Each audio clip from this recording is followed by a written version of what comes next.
Hello everyone, back tuning into today's second video. We're going to have a look at the weather for the next week to 10 days in today's second video, which is going to take us into the opening days of March. So we've got warm weather coming up over the next few days. We've done the 5-day forecast, so have a look at that. It's quite an interesting 5-day forecast. Dare I say it, for the time of year, a little bit of a classic. I don't think there'll be many 5-day forecasts that are talking about temperatures going up to sort of 17, 18 degrees in February. So, in for a very warm spell of weather, afternoon temperatures more like what you'd expect in May than February. Have a look at 5-day forecast and enjoy if that's what you want to do. So this video is going to be taking us into a week to 10-day time frame beyond the 5-day forecast period, and we're going to see what's happening over the next week to 10 days and extending into the early part of March.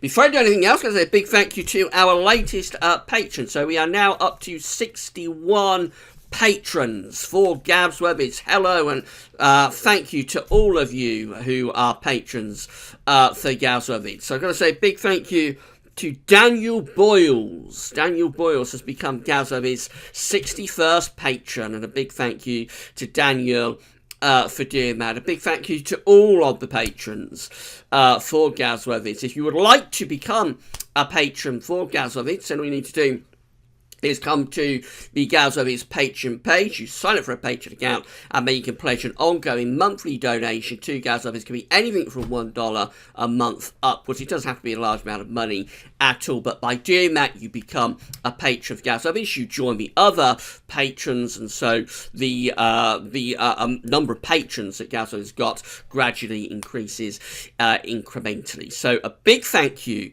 to all of you who have become patrons of Gav's Webbits. Special thank you to Daniel Boyles for becoming our 61st patron. There is also PayPal, of course, so if you would rather just give a one-off donation to Gav's Webbits, you just come to the Gav's Webbits PayPal page. This is really simple. Most people got a PayPal account these days, so you're signing to that. I mean, just give a one-off donation to Gav's Webbits. And again, by doing that, you'll get a mention of videos. We'll give you a shout out, say thank you so much for doing that. Unless you'd rather stay anonymous, if so, just leave a little note with your donation and let us know you would rather not have a shout out. And that's absolutely fine if that's how you'd rather do it. I'm saying it's true with Patreon, of course. Now, if you would rather just have mention for your business, we can certainly do that, or for your website, we can give your website a little plug. We'll actually go to your website and show people that. Maybe you want to plug for your YouTube channel, however you want to do it, it's absolutely fine. Just let us know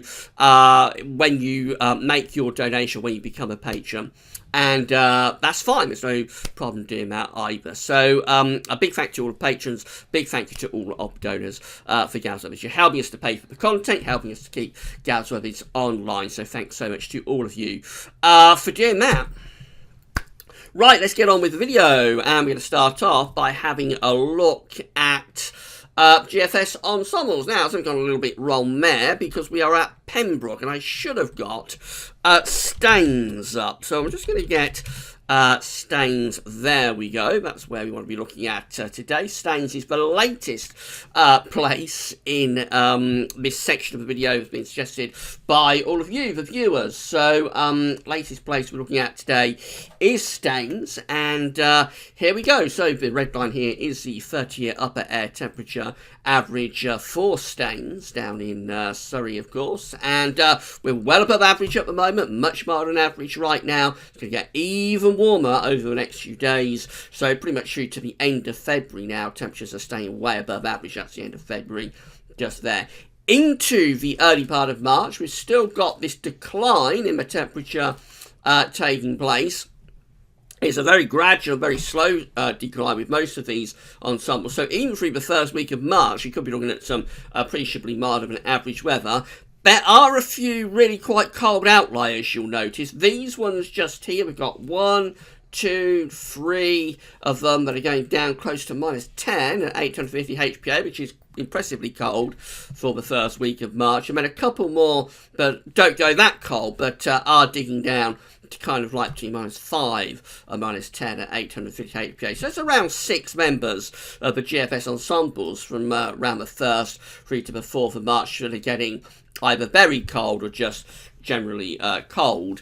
They look like they're outliers. They aren't particularly well supported by the main thrust of the GFS ensembles. But there's a few of them there, so I suppose it's an outside possibility that we might pull in some much colder weather through the first week of March. I think the more likely scenario, though, is that we're just going to gradually turn things cooler into the early part of March, probably taking a while. I mean, even by the time you get through to the second week of March, which is now right at the extreme far end of the GFS ensembles, even then, we're only just digging down with the ensemble being close to average. So, cooler, yes, through the first week of March, perhaps, but not much sign of it going genuinely cold at the moment. Precipitation-wise, it just remains extremely dry. Look at this, no precipitation spikes at all there until we get to the 2nd of March, and then we only have that one outlier. And it's not really until around the 5th, 6th of March over here that we're seeing proper precipitation spikes appearing. And that's right at the unreliable time frame of the GFS and its ensemble. So we can basically say that for the next couple of weeks, certainly for Staines, certainly for southeastern parts of England, we can basically say that it's going to be pretty much dry all the way for the next couple of weeks. It's coming out of this very dry winter that we've had, of course. So the weather remains exceptionally dry by the look of it as we go into the early part of March. Quite amazing how dry that ensemble chart is. Temperature anomalies, excuse me, from the 20th, 28th of February, milder than average, warmer than average week, coming up yet again. And yet again, how often have we said this since last summer? Precipitation anomalies drier or much drier than average, particularly so for England and Wales. This is how the GFS is looking for Saturday, then, all covered by the 5-day forecast, of course. High pressure is sitting across central parts of Europe, pulling in these very warm, for the time of year anyway, southerly to southeast winds. There is cold air around the backside of this high pressure. We've got really cold air sinking out of Russia and down into southeastern parts of Europe. We're on the warm side of a ridge in the UK and across western parts of Europe, bringing the wind up from the Mediterranean and North Africa. But on the other side, on the far side of this ridge of high pressure, really cold air is plunging out of Russia and into Eastern Europe. There's the upper air temperatures. Look at that, a real east-west split. So the west of Europe bathed in these warm orange and yellow colours. That's air coming out of the tropical Atlantic and out of North Africa and Mediterranean, wafting up over the UK. But on the other side of that ridge, look how cold it is, with the -10 and the -15 Celsius iceberg sinking out of Russia and down in southeast of Europe. Those kind of temperatures, upper air temperatures, we had at the same time last year when we was pulling in those easterly winds. And we have the beast from the east, of course. This year, those bitterly cold temperatures, upper air temperatures, are sinking down, sinking south into the southeastern corner of Europe. There's the thickness lines again. That's a 510 thickness line. So you're within that. It's going to be bitterly cold, and it's certainly going to be cold enough for snow in many of these southeastern parts of Europe. But in the west of Europe again, look how far north the 546 line is. So that's pushed a long way north. Very unusual to get it that far north in February. That's how things look as we go into Sunday. So by then, the cold air is digging down into the extreme southeastern corner. We may well see some more pictures of snow turning up. Places like Greece, Turkey, southern Italy. Wouldn't be at all surprised. Mountainous areas anyway, if we start hearing about snow down there in the southeastern Mediterranean on Sunday, at which time we're still under this very warm ridge, bringing this warm air northwards out of North Africa and tropical Atlantic and those sort of areas. Into next week, the high pressure stays with us up to the middle of next week. Lots of high pressure influences dominating, so the warm spell goes on. That takes us to the final day of February. It's Thursday next week, Thursday 28th of February. Just a slight subtle repositioning of the high pressure, a little bit further north. So some slightly cooler air probably being pulled in off the north. So you notice another cold shot is sinking down through Scandinavia and into northeastern parts of Europe again, with this trough of low pressure. That's bringing another cold shot into the northeast. Presumably, that's probably going to sink down the eastern side of Europe and get into the southeast of Europe again, maybe as we go into the early part of March. So that takes us to the first day of March, Friday the 1st of March. Again, we've got this high pressure sitting over the UK, cold air plunging down on the eastern side of that area of high pressure. There goes the next cold shot through the east of Europe at day 10, Saturday the 2nd of March. So we're going to be talking a lot about the warm temperatures in the west of Europe over the next few days, but in the east of Europe, and we do have people watching from Eastern Europe, of course, things are going to be getting a lot colder over there in the east of Europe, and it looks like it's going to stay cold into the early part of March as well. Now, a little bit beyond day 10, the ridge of high pressure just starts to weaken off a little bit as we go through this first week of March. But to be honest, still quite a strong influence from bridging to our south. The northern part of the country does look rather more unsettled, bringing in those westerly winds. That's how the operational GFS is looking. This is how the parallel GFS is set up. So again, we've got this ridge across central parts of Europe on Saturday. Warm southerly winds coming in on the western side of that ridge. Cold northerly winds on the eastern side of the ridge. Into the early part of next week, again, the high pressure stays with us. So the weather remains set there, very settled, very dry and warm as well. Moving up towards day 10, we gradually start to infiltrate the Atlantic a little bit more. That's how we look as we get to day 10. Bit more unsettled, particularly for northern and western parts of the country, starting to bring a return of those westerly winds by the 2nd of March. In the more extended range, this is how things are set up. Again, it's looking pretty unsettled as we go through the first week of March.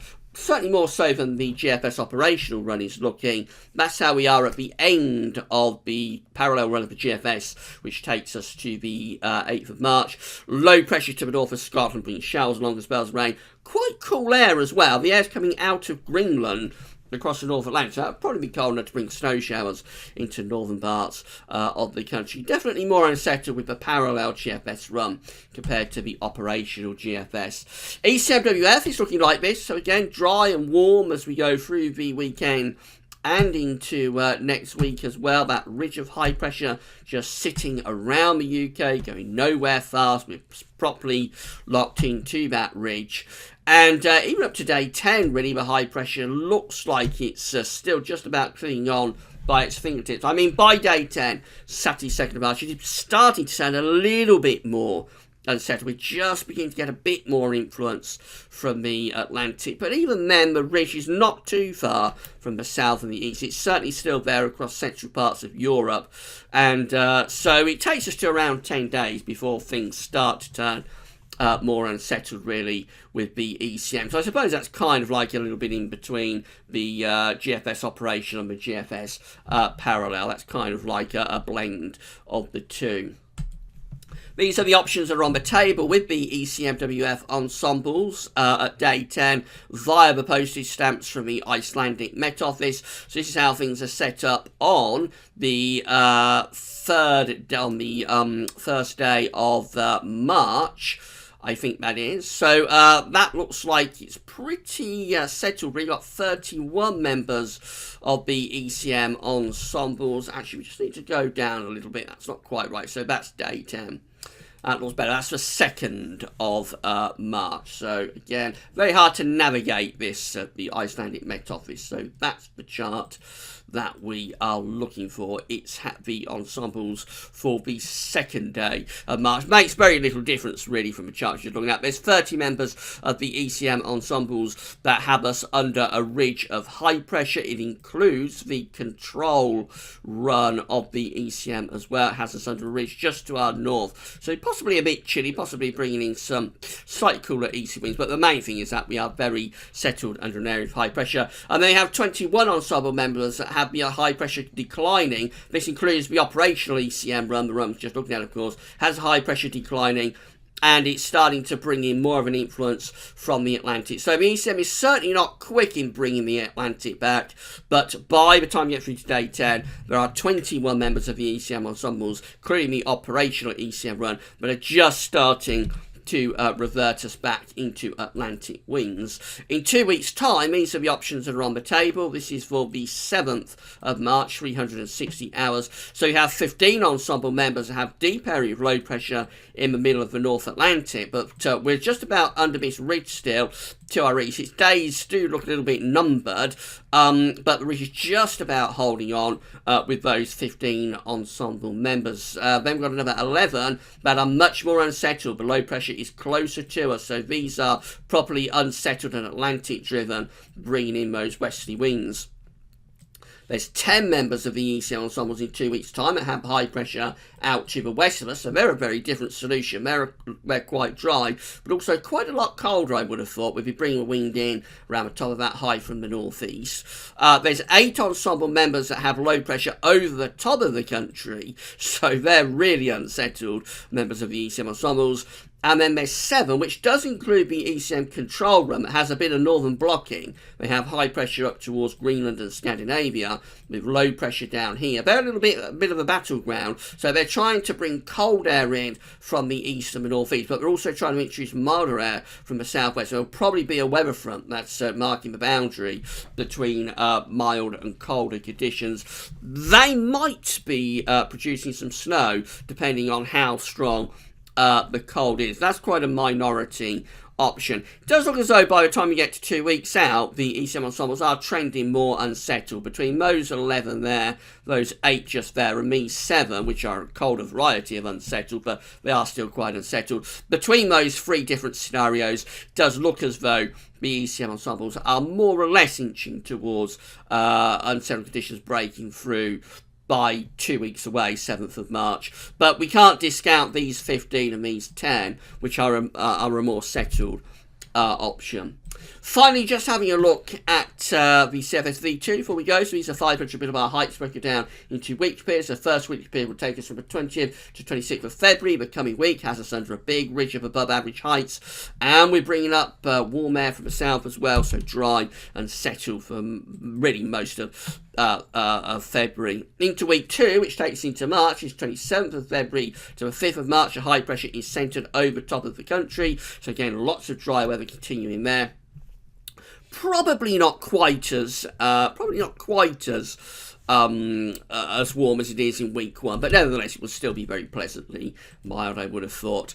Changes in week 3, this is being flagged up by the CFS quite regularly at the moment. This is the 6th to the 12th of February. The high pressure begins to move up towards Greenland as low pressure starts to tuck in from the Atlantic. I don't think this high pressure to our north-northeast is strong enough to bring much in way of cold air, though. It's probably trying to bring cold air, but it'll probably be more going into central and eastern parts of Europe. We're just turning more unsettled and starting to re-establish an Atlantic flow. So that's probably still relatively mild, but turning more unsettled. There'll be some showers or longer spells of rain. And then we go through to week 4, which is the 13th to the 19th of March. Low pressure is out to west of the country, and we're bringing in a westerly flow. So probably still relatively mild, but a little bit more unsettled. Certainly showers, maybe some rain in the north and in the west.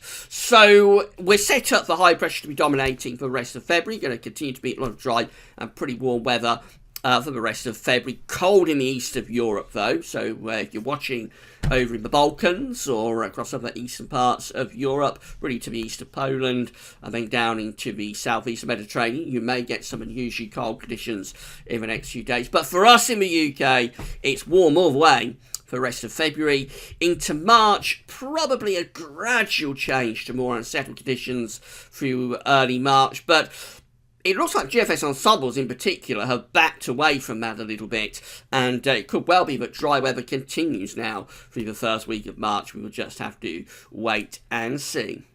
Right, tomorrow we're going to have a week 10-day video update. We'll start bringing you up to date with the JMA 3 monthly forecast, though. That's going to cover the fall spring period, March, April and May. That will be the first video up tomorrow. That is ahead of Saturday's second and final spring 2019 seasonal model roundup.